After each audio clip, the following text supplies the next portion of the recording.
Indian ചരിത്രത്തിലെ തന്നെ ആദ്യത്തെ സമഗ്ര വനിതാ ധനകാര്യമന്ത്രിയാണ് നിർമ്മല സീതാരാമൻ. ഒരേ പ്രധാനമന്ത്രിക്ക് കീഴിൽ തുടർച്ചയായി 8 തവണ ബജറ്റ് അവതരിപ്പിക്കുന്ന ആദ്യ ധനമന്ത്രി എന്ന നേട്ടവും നിർമ്മല സീതാരാമൻ സ്വന്തമാക്കി.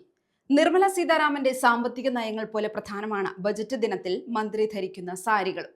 ഇന്ത്യയുടെ സമ്പന്നമായ ടെക്സ്റ്റൈൽ പാരമ്പര്യവും കരകൗശല വിദ്യകളും ധനകാര്യമന്ത്രിയുടെ സാരികൾ പലപ്പോഴും ഉയർത്തിക്കാട്ടിയിട്ടുണ്ട്.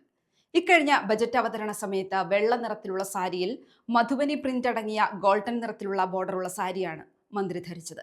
പത്മശ്രീ ജേതാവ് ദുരാലി ദേവിയാണ് നിർമ്മലയ്ക്കായി ഈ സാരി തയ്യാറാക്കിയത്. 2024 മജന്ത ബോർഡറുള്ള ഓഫ് വൈറ്റ് നിറത്തിലുള്ള മംഗൾഗിരി സാരിയായിരുന്നു ധരിച്ചത്. അതേ വർഷം തന്നെ അവതരിപ്പിച്ച ഇടക്കാല ബജറ്റിൽ കാന്ത കൈത്തറി ചെയ്ത നീല നിറത്തിലുള്ള ടസർ സിൽക്ക് സാരിയായിരുന്നു മന്ത്രി ധരിച്ചത്. തമിഴ്നാട്ടിൽ രാമൻ നീല എന്നാണ് ഈ നിറം അറിയപ്പെടുന്നത്.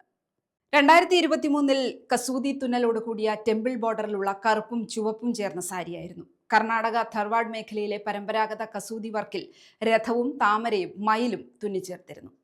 2022 ബ്രൗണും ഓഫ് വൈറ്റും ചേർന്ന ബോംകൈ സാരിയാണ് മന്ത്രി ധരിച്ചത്. വെള്ള നിറത്തിലായിരുന്നു സാരിയുടെ കര.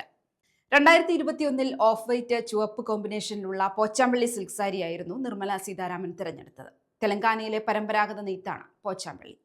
മഞ്ഞ നിറത്തിലുള്ള സാരിയിൽ പച്ച നിറത്തിലുള്ള ബോർഡറാണ് 2020 ബജറ്റ് അവതരണത്തിന് മന്ത്രി ധരിച്ചത്. അതിനെ പ്രതീക്ഷയുടെയും സമൃദ്ധിയുടെയും പ്രതീകമായിട്ടായിരുന്നു കണക്കാക്കിയിരുന്നത്. 2019 ആദ്യ ബജറ്റ് അവതരണത്തിനെത്തിയപ്പോൾ പിങ്ക് നിറത്തിൽ സ്വർണ്ണക്കരയുള്ള മംഗൾഗിരി സാരിയായിരുന്നു നിർമ്മല സീതാരാമൻ ധരിച്ചത്.